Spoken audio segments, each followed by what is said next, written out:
We are already live. Yeah.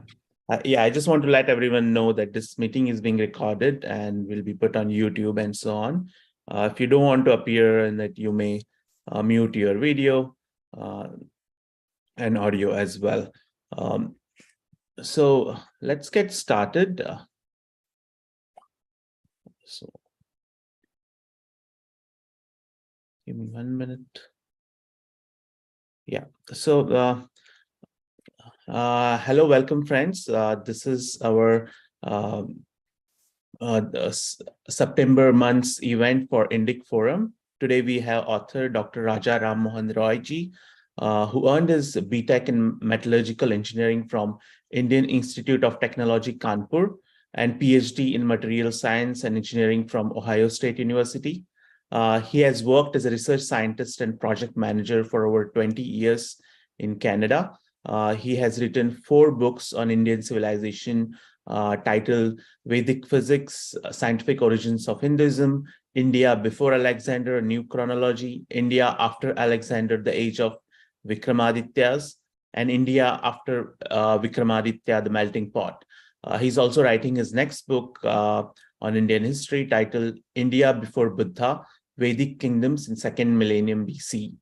All these books have been published by Mount Meru Publishing, and they are available for purchase on Amazon. I'll post the links in chat for those who are interested. All the listeners who have not subscribed to our Substack, I'll post that link as well in the chat so that you can add your email and receive notifications for future events. We also accept donations. Those who want to donate to us, you can use Substack to donate to us, and you will receive a tax exempt receipt as well. Having said that, I'll give the floor to Mr. Roy to start with his presentation. Namaskar, Achaji.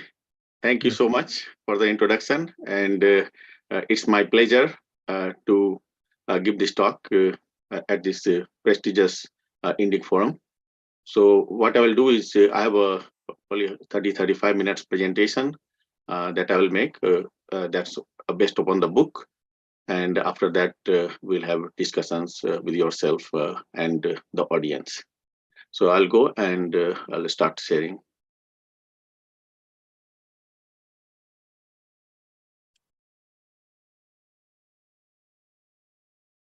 So can you see my presentation, the first slide? Yes. Excellent.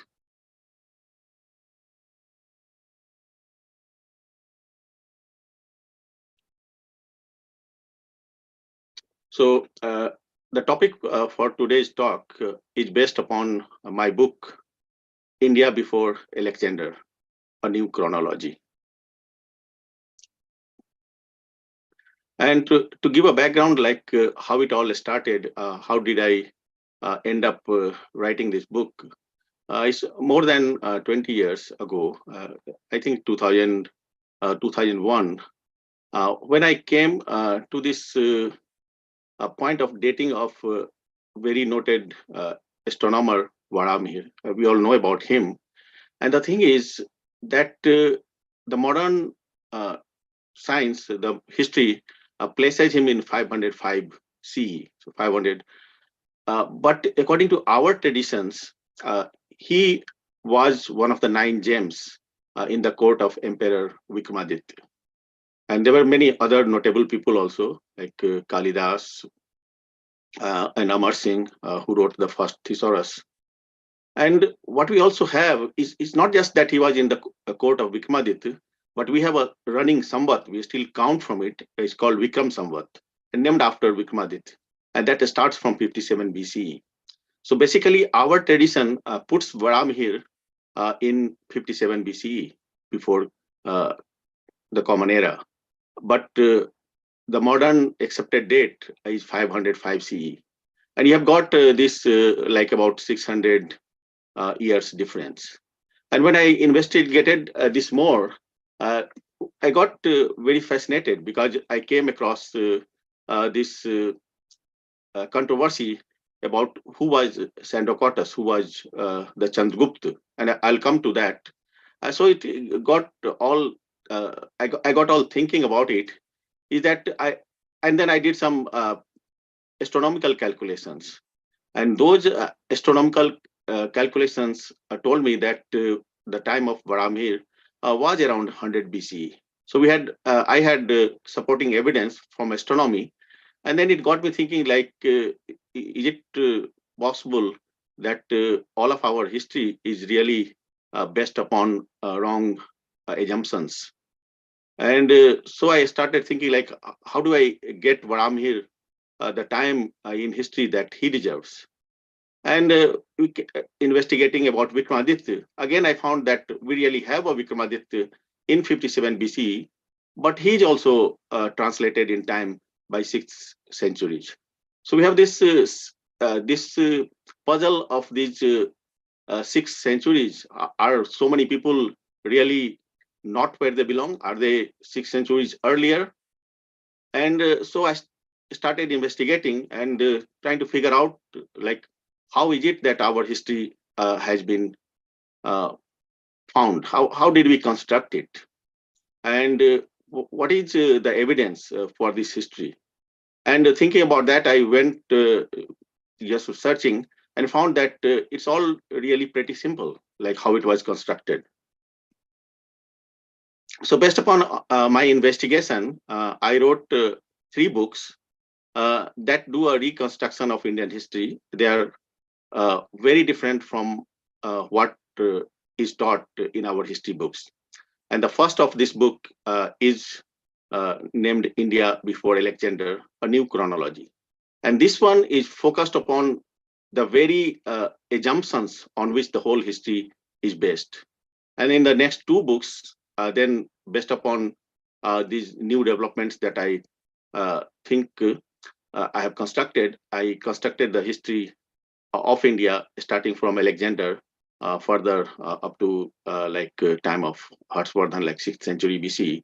So in these 2 books that I have is India after Alexander, the age of Vikramaदिtyas, and India after Vikramaditya, the melting pot. Sorry, the numbering got messed up somehow. So basically, when I wrote this book, I was thinking about the historical accuracy or inaccuracy. And we all know that our history books have been written by leftist historians, and they have their own bias. And the whole aim of this history writing by Marxists or leftists is to present our ancient Indian tradition in a very negative light, and present some other forces the Islamic, Mughal, or British into a very positive light. So that we have got an ideological bias. But then the other thing is, like, what is being described in the history books, did it even really take place? So we have got 2 things. Like, one, you can think of like uh, Rana Pratap and Akbar. So at least, and you will see that somebody is being glorified. But at least they were contemporaries. They met, like they had the same time.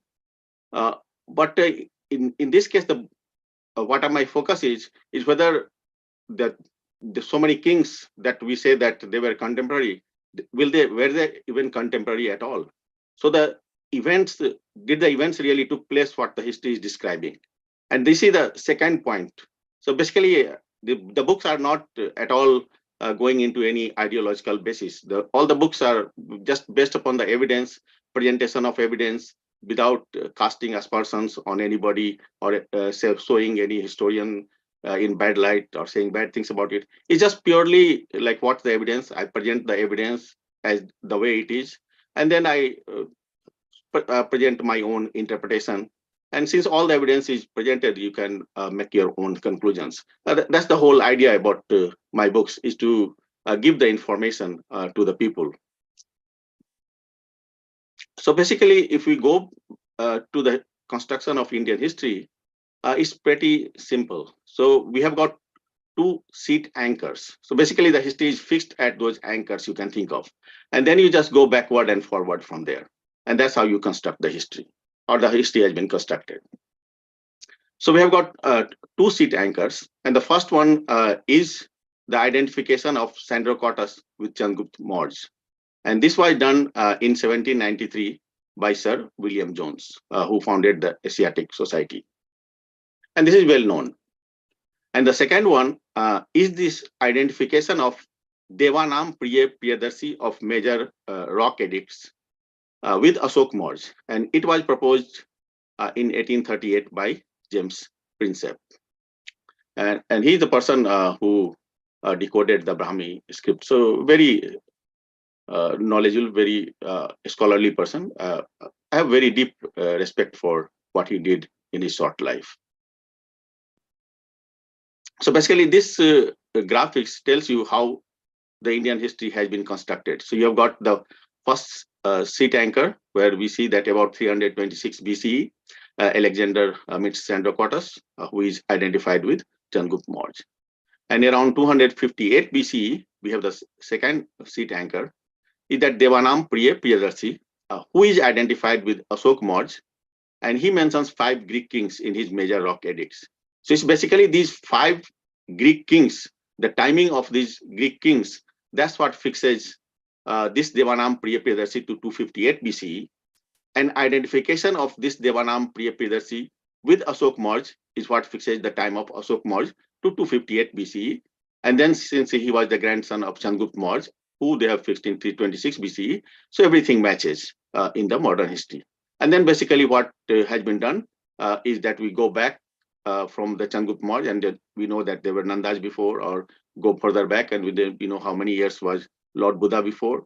And that's how you construct the 600 BCE for around 500, 600 between that for Buddha and Mahavir. And then you come forward, and then you find the Sung, the Kanvu, and all these after the Mauryas. So this is how it is constructed.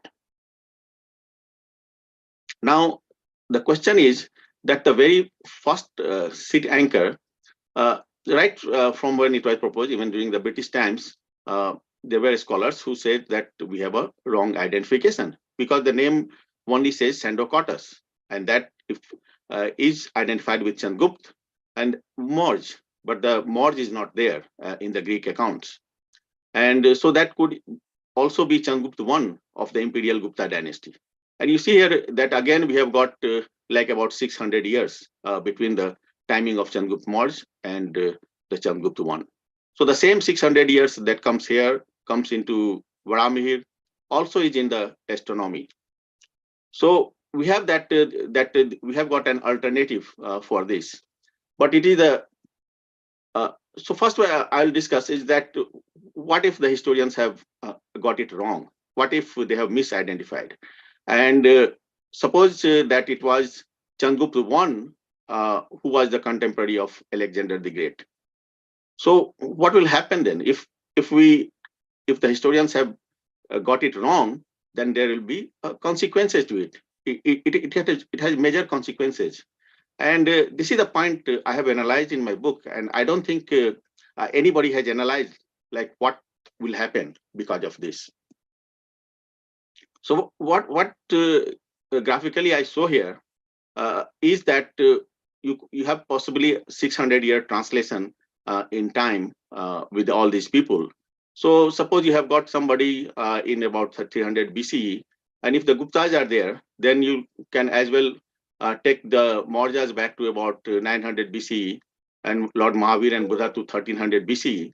So all these things can be done without really any major problems, because what do we have to negate that? Because we are only counting time. We don't have like hard evidences that we have like dated and say, oh, okay, this is it. That's my scientific dating, and this puts the Mauryas there. We have got something from Mauryas that puts them in 300 BCE, but we don't have anything there. So all this is just theoretical calculations, basically, based upon the literary evidence. So when you have these kind of things, then you basically create a vacuum before. So like we have got people who were in 1300 BCE, you bring them to 600 BCE, then you create a 600 years a vacuum in the timeline before. And that's what you see, that we don't really have anything even after Indus Valley civilization. The first historical name you come up with is Buddha and Mahavir. And before that, you don't really have anybody's name associated with any date. But further implication is that you will bring people to be contemporary. Like you have got these Maukris and these later Guptas in 500 CE, and they don't know any Guptas or the Vakatakas, or the Aulikars, but you bring them all around the same time. So you create a congestion later on, and that will basically a lot of people will become uh, contemporaries of people they don't know. The contemporaries they are missing their time, and one of the consequences will be that you can even have future before past. And this is what I have here is some examples, very well-known examples. And this example, the first one I present, is that of Nagarjun and the Nalanda University. And if you go there, you can search and you'll find that there are multiple evidence that Nagarjun was a student at Nalanda University, then became a professor at Nalanda University, and even became chancellor of the Nalanda University. So it's like the career there, whole career of Nagarjun at Nalanda University. And he is dated around 150 CE. And here is the problem. The problem is that Nalanda University was founded by Kumargupta I. And we have multiple evidence for that also. We have from the Chinese evidence from Huensang, and we have got Prangya and they have told that he is the founder of Nalanda University. But the problem is that we have placed Kumargupta in 415 to 455 CE. So basically, we have the Nalanda University being founded in the 5th century, but we have Nagarjun studying there, becoming professor, becoming chancellor in 150 CE in the 2nd century. So how did he study at a university that was really founded a couple of centuries to 3 centuries later? So that's the kind of things you run in. And we have got another one, is Hal Satvahan and Vikramaditya. So again, the Hal Satvahan king, and his timing is around 1st century CE. And he talks about Vikramaditya in his book, Gatha Sapsati. But there was no Vikramaditya before his time, according to the modern history, because the Vikramaditya, they put the very first one will be the like Chandragupta II Vikramaditya, or even some people can say even Samudragupta, but still is like 4th century CE. And he is writing in the 1st century CE itself about Vikramaditya. But if we know that we have the timeline right, then we'll have many Vikramaditya before his time that he could be referring to. And the third one is that of King Siladitya and Bappa. Now we have got numerous Rajput genealogies, and in these, the Bappa is a direct descendant of Siladitya, and that also is separated by 8 generations. So Bappa will be about 200 years after Siladitya II, Siladitya VII. But right now we have got Bappa from 713 CE to 753 CE, and we have messed up the inscriptions of Siladitya. We have dated it wrongly, and that puts Siladitya in 766 CE. So basically, we have put the ancestor after the descendant. So we got this gives you problems. I describe many more types of problems in my book of what are the consequences of this mess up. So then I come back and to describe how and what are the real anchors. So the first seat anchor, we discuss about it, and this is all well known that we have an alternative for Sandrocotus, and it is the Chandragupta I of Imperial Gupta dynasty. But if you take that to any historians, they will just tell you that it does not really matter, because we have got the second piece of evidence, and then that conclusively proves that it was Chandragupta Maurya. And that what is that evidence? And that evidence is this 13th rock edict of Devanam Priya Priyadarshi. Now we have to understand that in none of these major rock edicts, Devanam Priya Priyadarshi calls himself as Ashok Maurya. He just called himself Devanam Priya Priyadarshi. But in this 13th rock edict, he mentions these 5 kings, these Antioch, and then Turmai, Antikini, Mak, Alexander. And we know that these are Greek names. So these are Greek kings. And then this identification of this Devanam Priyadarshi with Ashok Marj, and that is not based upon these rock edicts, but some minor rock edicts which say Devanam Priyadarshi Ashok told like that. So they first identified Ashok Marj with that Devanam Priyadarshi, and then that Devanam Priyadarshi talks about these 5 kings, and that fixes his time.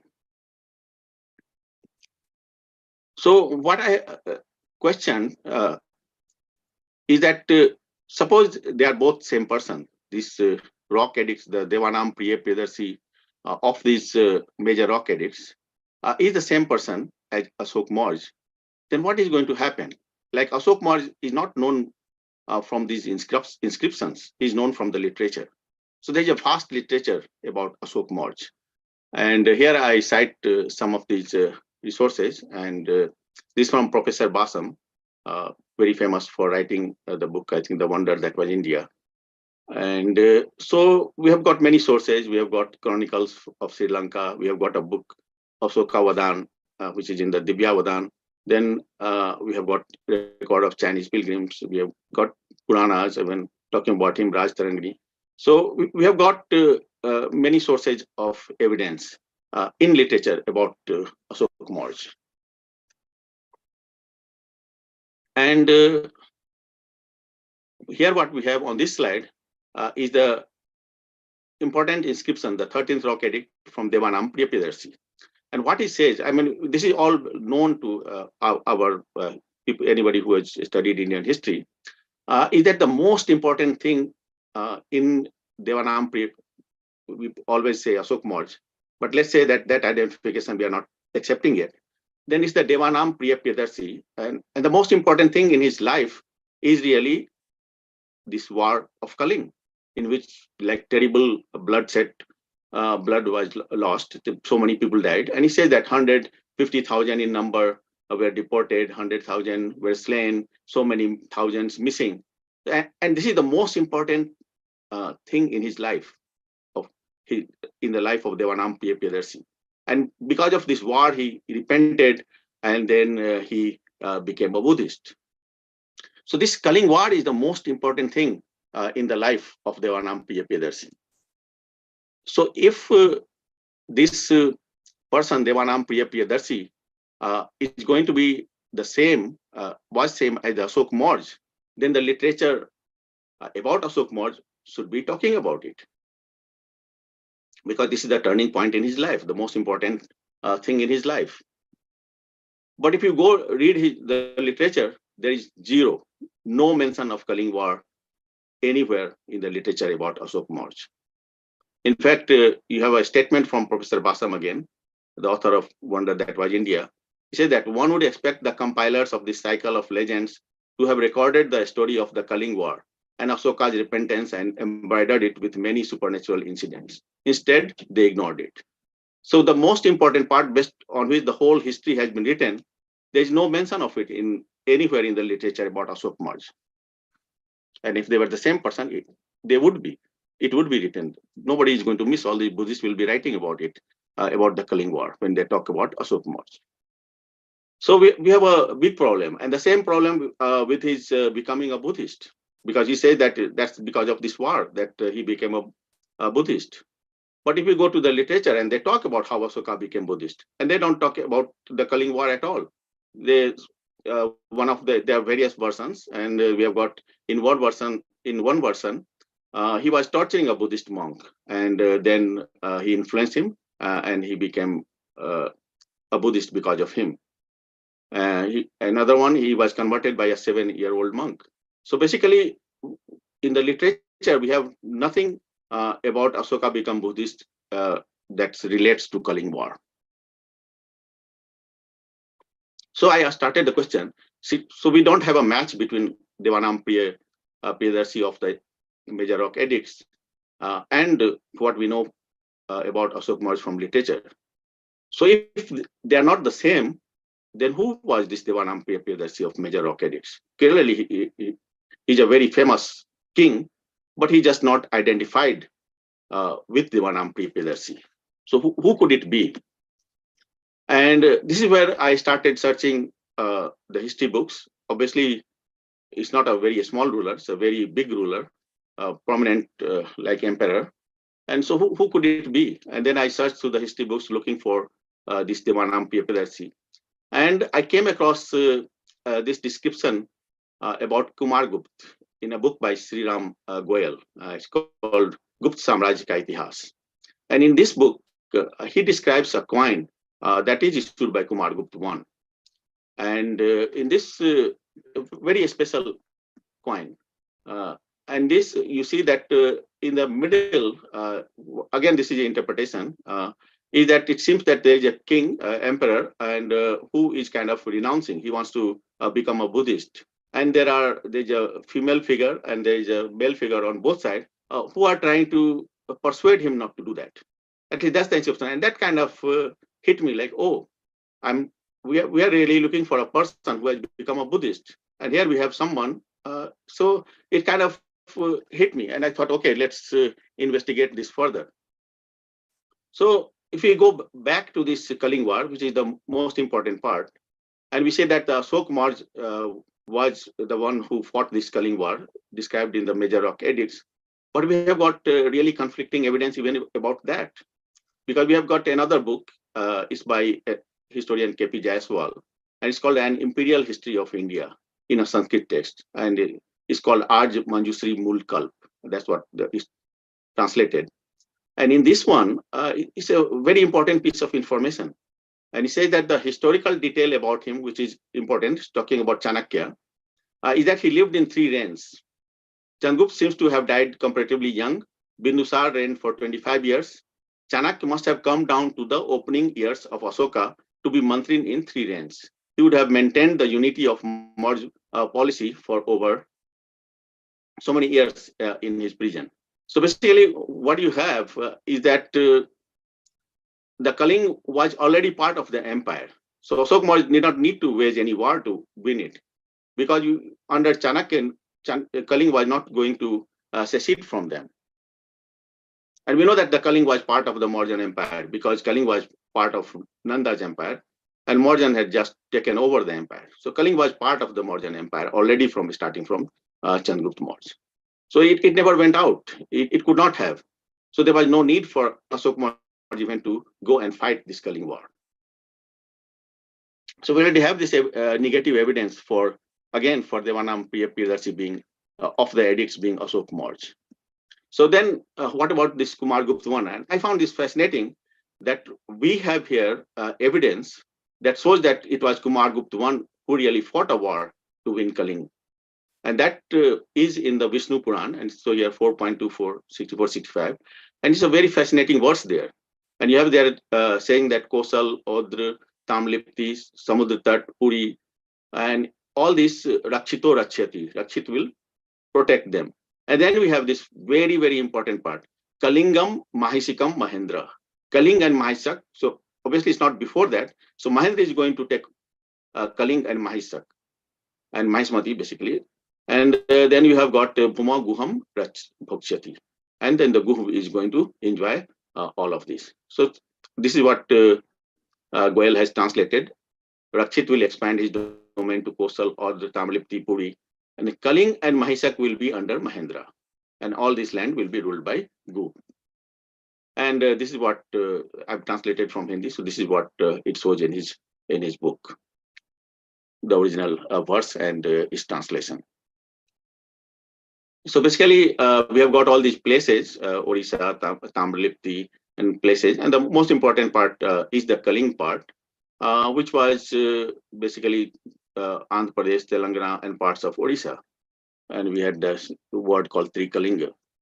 And Mahisak, which is in the present day Karnataka. So the most important part there is that it talks about Mahendra winning Kaling. And we know that the Mahendra stands for Kumar Gupta I, Mahendraditya. Guhu stands for Skandagupta. So basically the verse is saying that Chandragupta II will protect the territories of South Kosal, Ardra, Tamlipti, Samtat, and Puri, all these towards the east. And then Kumar Gupta I will expand further to include Kaling and Mahisak. And Skandagupta will enjoy ruling all these land. So here we have a emphatic proof that Kaling was not part of the Gupta Empire, and it was Kumar Gupta I Mahendraditya who won Kaling. So that I mean, of course, in my book, I give you a lot of other pieces of evidence that supports that it was really Kumar Gupta I who was the Devanam Priyadarshi of the major rock edicts. So now we have got really an alternative for the second sea tanker, and it fits with Chandragupta I being the contemporary of Alexander, because he was a great grandson of Chandragupta I of the imperial Gupta dynasty. So we have got Chandragupta I, his son Samudragupta, his son Chandragupta II, and then his son Kumar Gupta I. And I describe it in my books, so it fits beautifully in my opinion. And then we can have make an alternative timeline of history starting from these sea tankers, just the way modern historians have done. And I have kind of tried to do it in my other two books. So that concludes my talk. I mean, there are a lot of other pieces of information that's in my book. I'd like to thank Sri Achar Prabhu Desai ji and Shruti ji for organizing this talk and hosting this talk, and also to the Indic Forum team. And if you want to contact me, my email address is here, rajarammohanrai108@gmail.com. I'm also on Twitter. My handle is rammohanrai108. And there's a many number of articles that I have written on Medium. Those are more towards the astronomy work that I have done after these books. So basically, after these books, I went into details of the astronomy, and I have written some more books since then. The 0 points of Vedic astronomy, the 0 point of Jain astronomy, in which I discuss what are the astronomical information, how that relates, combines with this historical discovery that I have made. So they all come together from the historical point and the astronomical point. Thank you very much, and I'm open to any questions.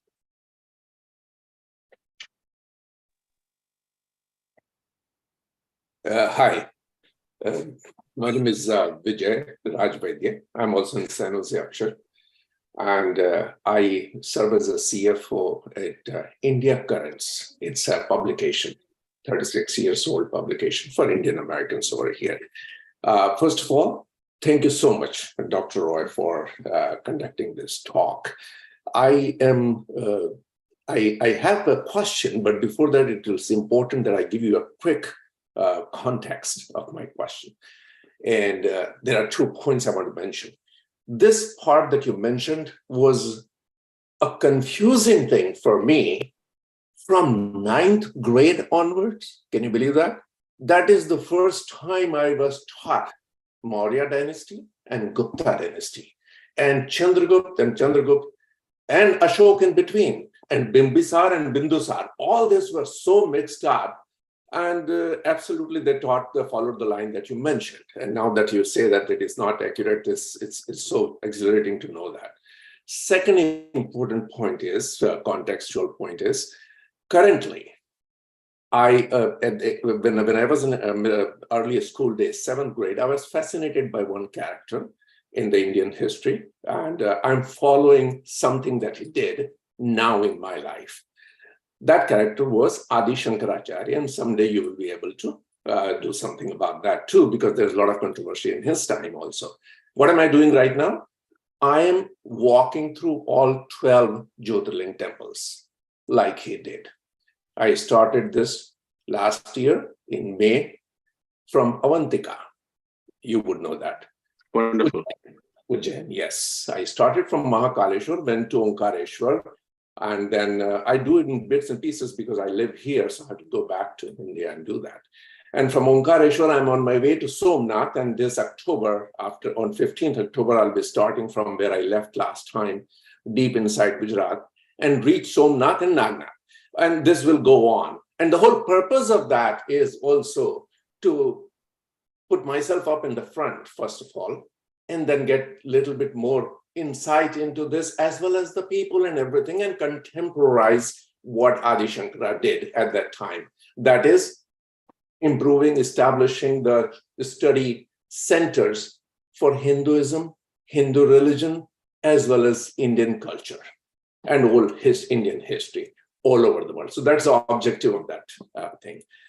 So in this, I would like to contact you because I have many questions which were not part of your conversation right now on Adi Shankara, and wanted your permission for that one. And then a few more things about here, because one character in this, which you spanned for 50 years of his life and 3 reigns, Chanakya.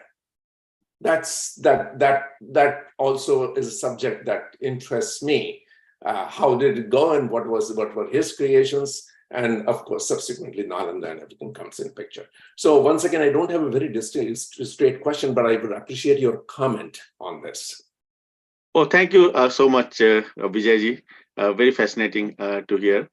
And of course, our whole history is like open to. I mean, the whole history is so unsatisfactory the way it has been presented to us. I mean, the Shankaracharya itself that you talked about. I mean, we know that our tradition puts him in 509 BCE, and only reason that the main reason that he cannot be placed there, and they have translated him all the way to 8th century. I mean, others have at least 6th century, but he is like off by 13 centuries. And why they can't accept him in 509 BCE is because they have Buddha right there, just in 544. Yes. So they cannot accept him because we know that what Shankaracharya did, going around debating all these Buddhists and others as well. Absolutely. That is the point. But in my timeline, if you place the Buddha in like 12th century, everyone is kind of shifted by 6.5 centuries. So if you have him about 12th centuries, and for that again, I have talked about in my book, then there's no problem at all. Yes, absolutely. Yeah. Currently, they're putting him at 728 CE, Right. Adi Shankaracharya. Yes. Thank you so much. Yeah. And please do feel free to contact me. I would like to. Is here, and I'll be happy to engage with you. Where are you based out of? I'm in Greater Toronto area in Canada. Canada. Okay, got it. Thank you. We have one more question from Shashi Kejriwal.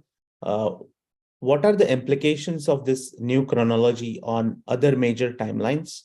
Does this new timelines info affect the dates of other events like dates of Rig Veda, Mahabharata, Shatpat Brahmana, etc.?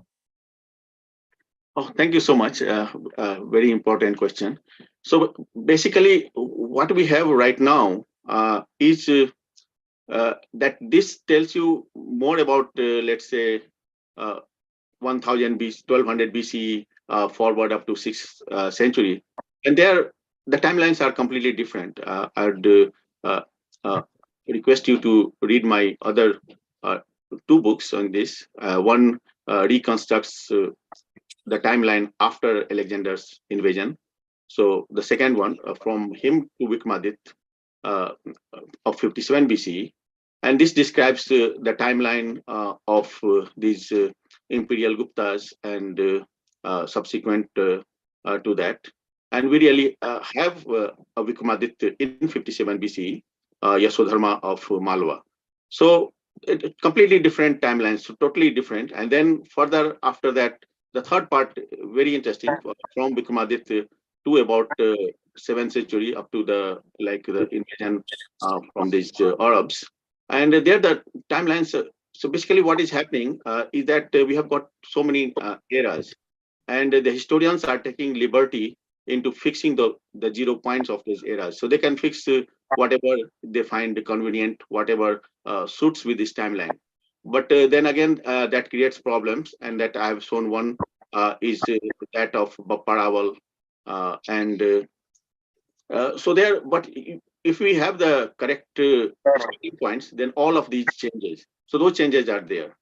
Now, coming to the timing of the Rig Veda or the Brahmins, and those are more like you could do it from an astronomical point of view. So I've done work on the astronomical point also, and there I have found out, if you read my book on the 0 points of Vedic astronomy, that that where the whole astronomical dating really depends upon where you think the boundaries of nakshatras are, because it's the precession of the equinoxes.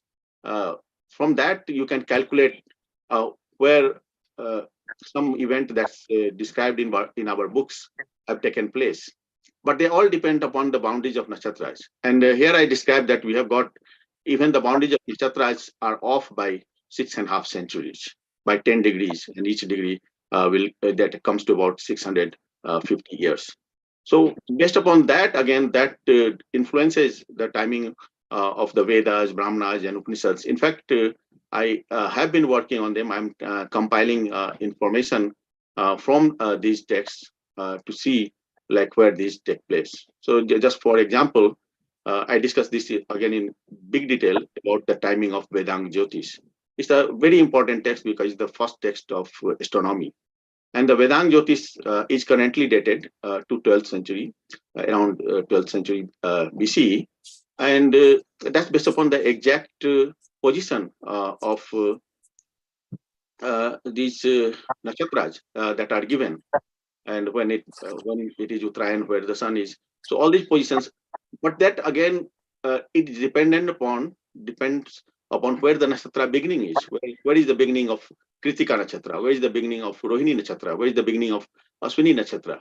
And all these are shifted by 6.5 centuries, and explain why. Give the evidence for it. Then you bring the Vedang Jyotish to about 1950 BCE. And that's a very fascinating time, because that's where about you have got the Indus Valley civilization coming to an end. So almost you can think of like this Vedic treatise is being written as the whole civilization is coming to an end, and they're trying to protect that information they have, and it's a clear landmark. But also that tells you that if Vedang Jyotish is 1900 BCE, then obviously it negates the Aryan invasion theory, which claims that the Aryans came like 15th century BCE, and which this book is written much before that. And it also tells you that there are then other books that came before Vedang Jyotish, which is clearly after the Vedas. So the Vedas will be much earlier than that. And there is information in some Vedas. I mean, the Rig Veda is very difficult to find a historical information that you can date. But in other Vedas, and you can find some dates that go to like 24th century BC, 2400 BC, or even 3100 BC. So we have got information that can be dated up to like what is the time of Mahabharata, like 3100 BC. And so that we have got tremendous antiquity, and we did not really have anybody come from outside and civilize us, which is basically the whole theory was made to justify these invaders ruling us. So any other point you want to ask me, I'll be happy to answer. Keshwalji, do you have any follow-up question on this? Otherwise, yeah, mine is a follow-up question. Good point. So what I was getting at, Dr. Roy, is that the West, if you go to Wikipedia, any historian in the West, they will say the Rig Veda and most of the Vedas were written between 1500 BCE and 500 BCE. So you already alluded that it's much older. Now, I would supplement what you said. Nakshatras are one way to figure out when Rig Veda was written, and Mahabharata and Ramayana. But there are also other evidences, hydrology, Agastya, that's again astronomical to your point. But for example, you must know that the Rig Veda says that Saraswati took tops of mountains and spun them like tops and took them all over the place based on hydrology and research in the Kalibangan area. That couldn't have happened anytime after 23,000 BC. So when Rig Veda mentions events all over the place, starting from 24,000 BCE all the way to all over the place, which obviously wasn't written between 1500 and 500 BC. Without making my question too broad, all that I'm asking is, if you are successfully able to move the date 600 years before, that should hit their theory of 1500 BCE to 500 BCE for the Vedas much harder. What are the waves that what your theory will cause will ripple into their claims of 1500 BC for the Rig Veda. That's all I'm saying. Thank you. Yes, so obviously the very first important thing is that once we do that, take that 650 years, then it automatically negates all these datings, the Aryan invasion theory or the dating of the Vedas to the 1000 BC or 1500 BC or later. So all these automatically get negated. Basically it's up to us to find out what's the information. Now, the thing about this is what I like about astronomy. You talked about the geological information and all that. What is beautiful about astronomical information is that you can pinpoint very close to the date, right? So you can say that, okay, this happened, let's say 1950 BC, maybe 100 years before or after, because those points, we have got the nakshatras, and each nakshatra is like 960 years. And if you put it in the beginning, and you have got error margin very small, because we already talked about 4 padas of each nakshatra. So you're coming to like 240 years. So those are the astronomical information becomes very specific. The geologic, if you go to the geology, then the time spans become very large. You cannot really pinpoint exact dates with other sets of evidence. Obviously, those are also important, and that have to be brought forward, and then they give you a bigger range, and then you have to have supplementary information to really narrow it down.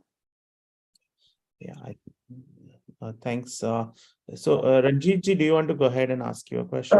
Yes, thank you very much. So thank you very much, Dr. Roy. I listened to your entire presentation. It was really helpful. I came to know lots of new things. So actually, I have just 2 questions, historians, right, such as Bhagavad Datta research scholar, who has written a book on Bharatvarsh ka Bruhad Itihas around 80 or 70 years ago, and another historian, Pandit Raghunandan Sharma, Vedic Sampatti. So are these books easily available across the world, or have you referred these books while writing your books? I think the first one that you mentioned, I think Pandit Bhagavad Datta, Yes. His books I have read. And again, I'm in Canada, so I don't have really access to all these old... Actually, in Canada, Toronto, there is a, if you know Pandit Dr. Tulsi Ramji, he lives in Canada, Toronto only. He's 99-year-old, and Wow. he has translated all the 4 Vedas into English. Mm-hmm. And currently, as per my knowledge, he's translating Nyaya Darshan into English. Recently, Arya Samaj USA celebrated his 100th birthday. So he lives in Toronto.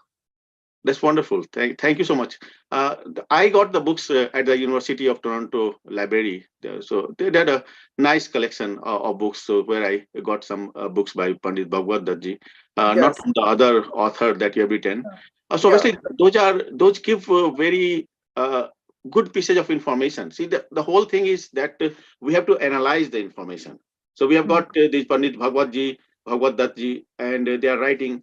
So what happens with some of our ancient, our traditional historians is that they take everything without doing a critical analysis of it.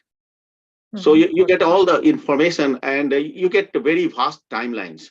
So if you get into all those timelines, then you come into difficulty with other fields of studies, like even the modern science will tell you the dating and all. I mean, you can say that, okay, things happen millions of years, but if you say that, nobody is going to accept that, right? But in those kind of books, you find all that information that is presented, but it's not critically analyzed. I mean, of course, they are doing their own analysis, but you have to do your own analysis and see what matches with your interpretation and what does not match. Everybody will have to do their own kind of due diligence, right? But the information is what I seek. Like, okay, this is the information. Okay, this happened. Some texts say, okay, this is what it is, and that information could be very valuable. So it's just a matter of analyzing them. So, and basically, in my work, I try to find something that's really reliable piece of information, that the piece of information that we can objectively date, right? See, that's the kind of problems we come into when we talk about like the dating of Rig Veda, and then we come into geology of the river, and like Saraswati doing this, falling over the mountains. But then, like this kind of not very specific kind of information, right? So just based upon that, you cannot really go claim that it is like say 25,000 years, right? So you got to have something more specific to do that kind of radical dating, right? Right. Okay. And I will email you the contact information of Pandit Tulsi Ramji, so you can meet with him. He has translated all the 4 Vedas into English, and he lives in Toronto only. Thank you so much. Yes, coming to that, the Vedas is that when you translate the Vedas from the Sanskrit, my first book was is Vedic physics. So I wrote a book on my own interpretation of the Rig Veda, scientific interpretation. And the main problem with interpreting the Vedas is trying to understand what it really is. You have to go to, I mean, first thing is you got to understand Sanskrit to some extent. Obviously, it's a Vedic Sanskrit, so even for a Sanskrit scholar, it is very difficult to understand. But at least as close as you get to. And I consulted like many translations which were present at that time. Like you have got this Max Muller's translation is the most arbitrary translation of Rig Veda. No, he tried. He destroyed. Right. And then you have got the translation, let's say, from the Maharishi Dayanand that Samaj follows. But then again, if you go through his translation, then you know that he has got his own thinking, and he wants to show that this whole Vedas are like monotheistic. So then when the Vedas will describe, say, Aditya or the other god or Varun, but then he's going to translate all of that as God, right? So then you don't know whether it is Aditya, whether it is Varun. Actually, for and that, so you miss the specifications. So you need a translation that comes as close to the Vedas as it is if you really find the meaning. And the one I found is the closest in translation. Of course, you still be missing because I'm not a Vedic Sanskrit expert. Is by Sripad Damodar Satwalekar. Yeah, he followed in Maharashtra. Actually, I belong to Pune, so I know his history. So he actually was a follower of Arya Samaj only, and then he started. He started assisting RSS also. Pandit Satwalekar. There is a princely province called Aundh. He lived most of his life in Aundh, in the Satara district of Maharashtra. Yeah. So his Marathi translations, I have the PDFs. Yes. But in his book, at least he translates the way it is. So, like if you go to the Vedas and you see, you'll see the Vayu and you'll see Marut, and some people will translate all of that as wind. But if you read the Rig Veda carefully, you will say the characteristics of Vayu are never matching with that of the Marut. Marut is said 49 Marut. Never about Vayu you will see that there is 49 Vayu. But if you come now, and then now we have, I mean, this sips into our common knowledge, like, that Unchas Pavan Dole, right? We have got songs. So that word, that 49 come from, that comes from the Rig Veda. Yes. And how about Pandit Gurudatta Vidyarthi, his terminology of Vedas? I think that book was also very popular those days. Yes, thank you. Yeah. Thank you. I think we have one more question. Karthik ji, do you want to go ahead and ask your question?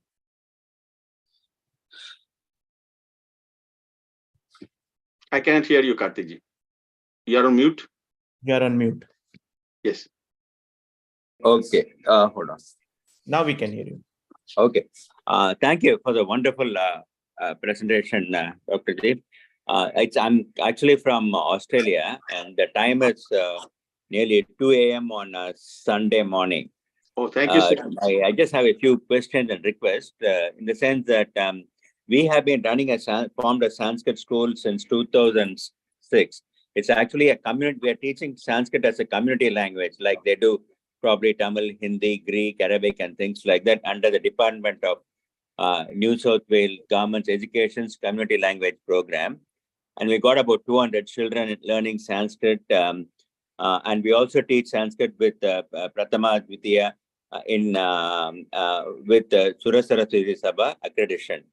My question is whether it is possible to have a session or two sessions during a reasonable time in Australia during an afternoon on a Sunday,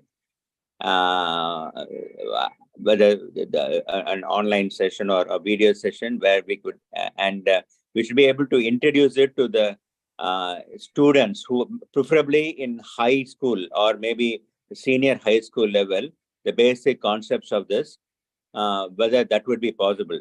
And maybe I mean have to speak with you on a one-to-one session.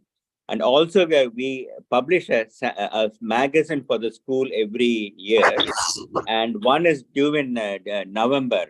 I was just wondering if I could have 1 or 2 page article on the concept of this so that we can publish it into this magazine. Just a few queries on that. What would you think about that? Oh, thank you, Karthik ji. I'll be very happy to write this 1 page or 2 pager for your magazine, and also a talk. Can get in touch with me, and we can figure out when to do that. In fact, Okay. I did a talk to Australian Hindu conference, I think a year or two back. Yes, yes. Keynote speaker. Okay. I was a part of that, and I didn't recall. I'm sorry. Yeah. No I was the problem. first Yeah. presenter as the keynote speaker for that Australian Hindu conference. It's okay. That's great then. And so, okay, I'll be in touch with you. I can send you an email. And one question is that we have been talking about timelines and, a few centuries of a timeline which have been misappropriated. My one technical question I have is that generally we follow Uttarayana and Dakshinayana, say on January 14th and July 14th, approximately that's the time. But as per the current scientific the way that we have been the winter solstice and summer solstice comes on December 21st and June 21st approximately. So Uttarayana technically should start during that time, Uttarayana and Dakshinayana. Is there any reason, is there any calculation that has been missed over the period of years, or it has been not updated due to so many things, or any explanation that could be given on that? So basically, you're right. So what you have is basically we are off by what 14 plus 8 about 20 about 20 days, 3 weeks. Yeah. days. Right. So and so that tells you that we have failed to update. So we are not following the exact Uttarayan. And if you go like how far back it would happen, and you have like 1 day for every 70 years because of the precession that this changes. And so if you go back 70 times like 22, so you are about looking about 1600 years. So fascinating times, about 500, 600 AD. And that's the time around when the Surya Siddhanta is kind of last updated. The major time, the time of the Aryabhat and all.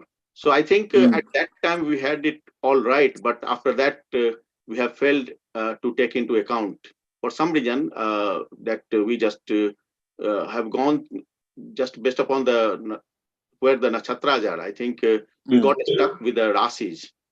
And it's a new system because earlier from the Vedic times, Veda, Upanishad, Brahmanas, all the earlier work, they only talk about nakshatras. And so there are 27 nakshatras or 28. In fact, there were 28 nakshatras also. And one of them, Abhijit, was later dropped to make only 27 nakshatras because it was easier to divide the 360 degrees with these 27 nakshatras. And so that continued for a very long time. And only during when we come to these classical times, when they start talking about the rasis, which are division of the sky in 12. And once these rasis came, I think then they got fixed to the beginning point of the rasis, and we have not really updated ourselves. That's what my understanding is. Oh, yeah. Okay. I think we are really short on time. Just before I go to Aparna for his next question, Rajaji, what was the name of the translation of Vedas that you mentioned earlier? What was the name of the authors? Someone wanted to know. Yeah, Acharya Sripad Damodar Satwalekar. Satwalekar. Okay. Yes, Thank you. a very famous name. If you search, I think it's called Rig Ved Ka Subodh Bhas. Not clear to me. Yajur Ved Ka Subodh Bhas, and it Your goes voice on. is cracking. There are different, many parts. Rig Ved is 4 parts. Yajur Ved and Sam Ved is just 1 part, and I think Atharv Ved is 5 parts. Yes. Thank you. Yeah. Aparna, you can go next. Thank you, Rajaji, for this fascinating talk. This is Surya Prakash. I'm correcting from my wife's account. Namaskar. Yeah, namaskar. See, I teach sociology and I have interest in history also, because you deal with very controversial issues of caste and all that. One of the questions that has been intriguing me is about the dating of Indus Valley civilization, because we do not have much knowledge about the Indus Valley, because the language is absolutely not there for us. So, where do you place Indus Valley in this chronology, what you have discussed today? Fascinating. And of course, this has been my quest also trying to understand. And the good thing is that at least we know that the mature part of the Indus Valley civilization was around 2600 to 1900 BCE. And then if you go to the formation of it, you can say about 3000 to 1900 BCE. And of course, before that, we have got like civilized at least people in Mehergarh that goes to 7000 BCE. So, and then again, the astronomy is the fascinating part of it. And if you go to the medium.com, I've got a series of articles on this dating of the different, what the very basis of the dating, the nakshatras, what the boundaries are, and how it relates to the dating of the, and in that one, I think the last part of the 8th part, that I think it's a 8th part on the medium.com articles, small articles, 15, 20 minutes probably you can take to read. And I give the exact dating information. And we find that the Vedas, like Taittiriya Sanika or the Krishna Yajurved, that you can find the timing about, let's say, 2400 BC. So basically, that puts the Vedic times exactly contemporary with the Indus Valley civilization.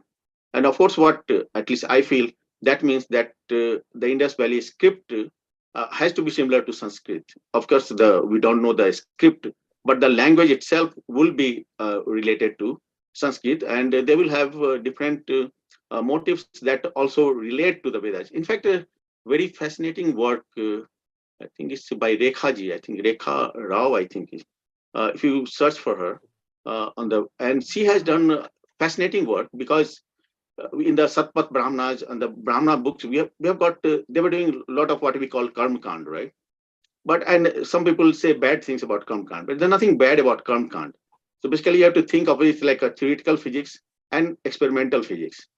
And these theoretical physics people, they study, they theorize, they think, but it's the experimental people who go around and do the experiments and prove. Or so similarly, lot of this Karma Kand was not really what we think it was.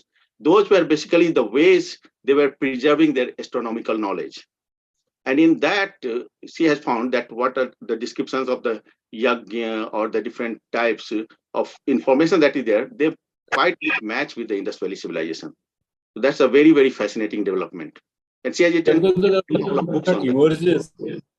The problem that emerges with the new dating system that we are bringing in now is that we are placing Vedas or Ramayana and Mahabharata much before the Indus Valley civilization, what we have in conventional history also, like somewhere like 5950 or 500 5,000 years back then. But then when you bring in Indus Valley civilization, and then again, if you look at the history that we have been told, this is a time period when I am unable to see any kind of connection. That is the biggest thing that it's very, very difficult for us. So it would be fascinating if you can suggest some more readings on that. So how to like connect this entire thing because the language is another part of that. It's not just only about the nakshatra and the dating that we are doing, but the language also is very important. Fascinating. See, the way I think is that we have got a number of these, you say, texts or scriptures, and you can categorize them in, let's say, two parts. Like you categorize the, let's say, the Hindi movies. Just 1 second.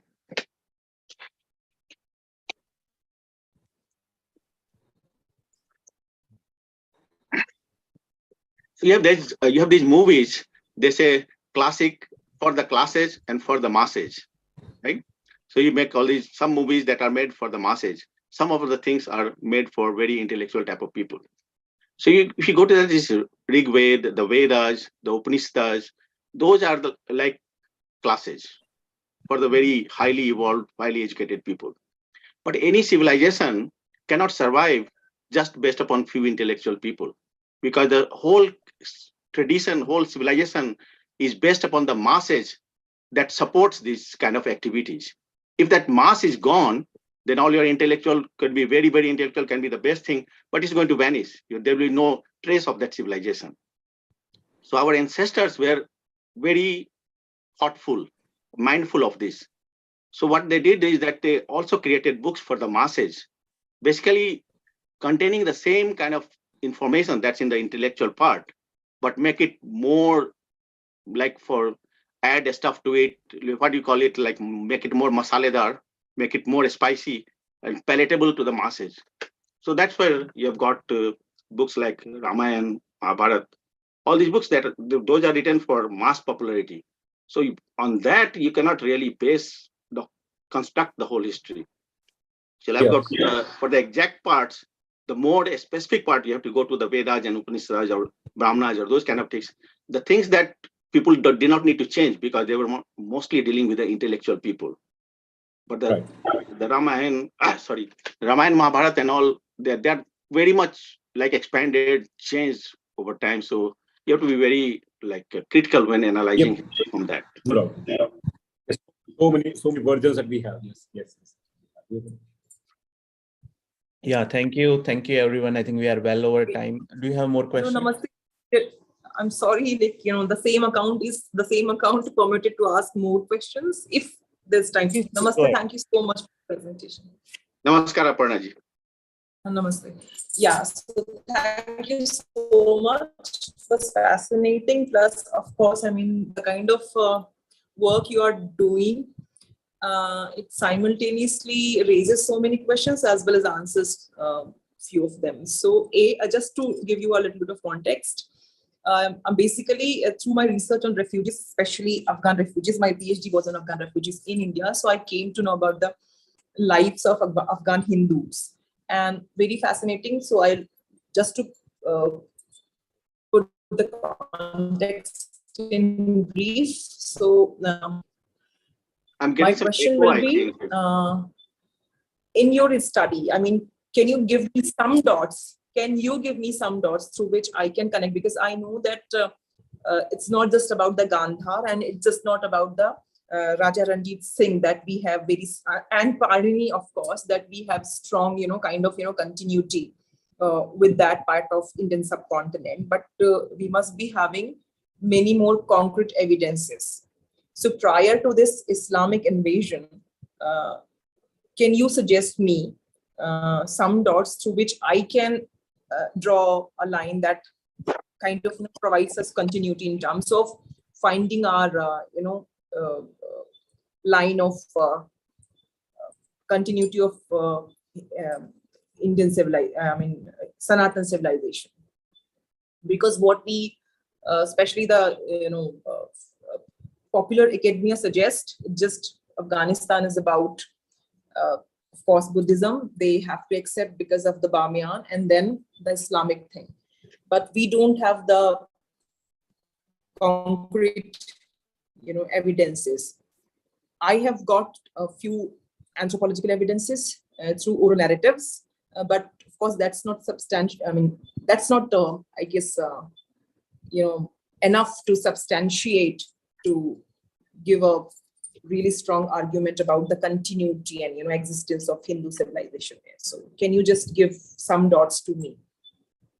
Thank you so much, Aparna-ji. And thank you so much. Yeah.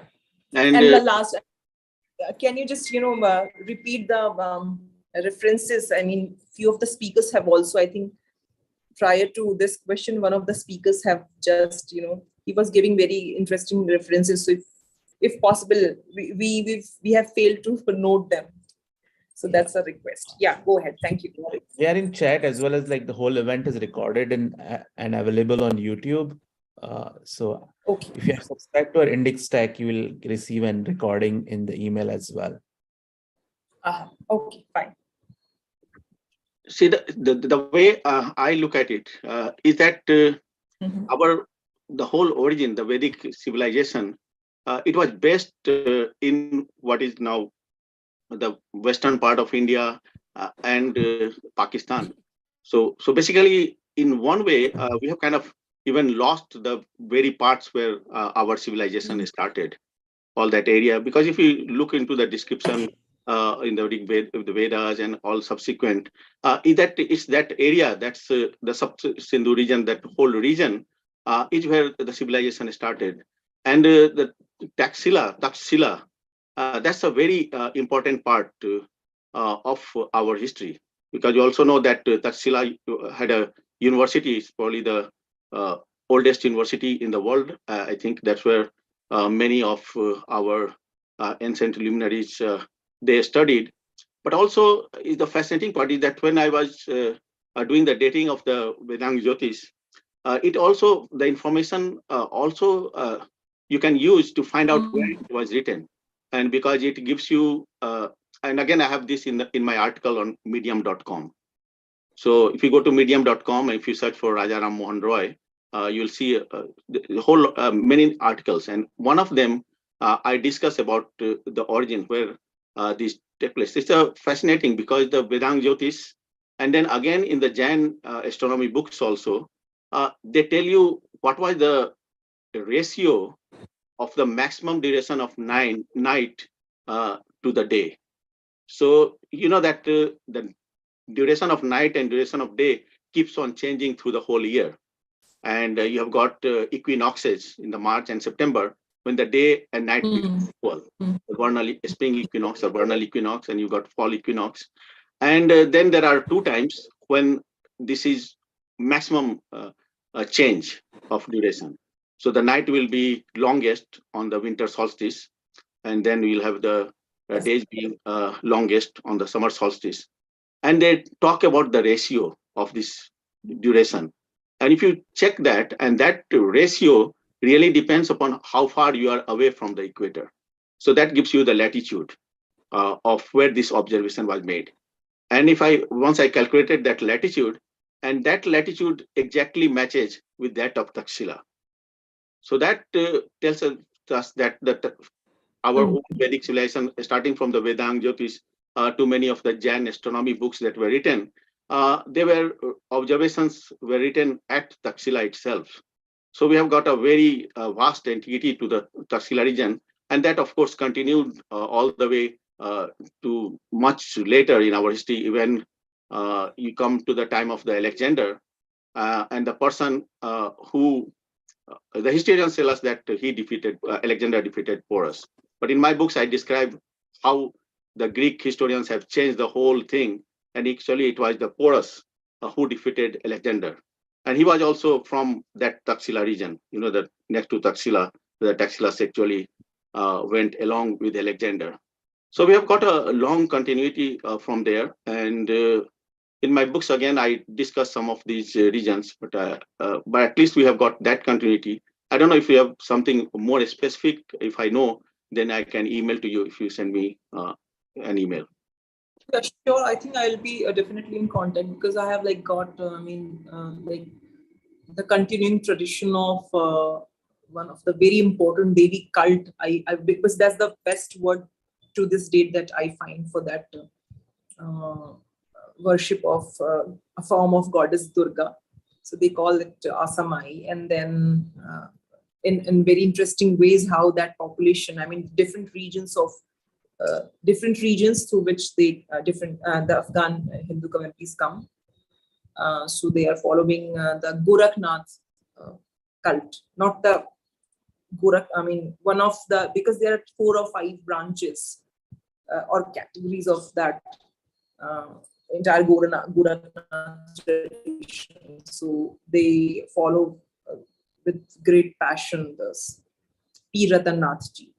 So, but they are very recent form of, kind of faith through which we can trace and we can claim continuity. But I would really wanted, something, because one of the challenges for us, Rao Saab, is that, for example, because we are observing this nowadays, that the moment you give, examples from, for example, hydrology, even if that's very important, and astrology. I mean, the people who have been trained in a different kind of, tradition to understand and do history or historiography, they just refute you. I mean, because that is such a strong evidence to, but the acceptance is, we have to really work hard.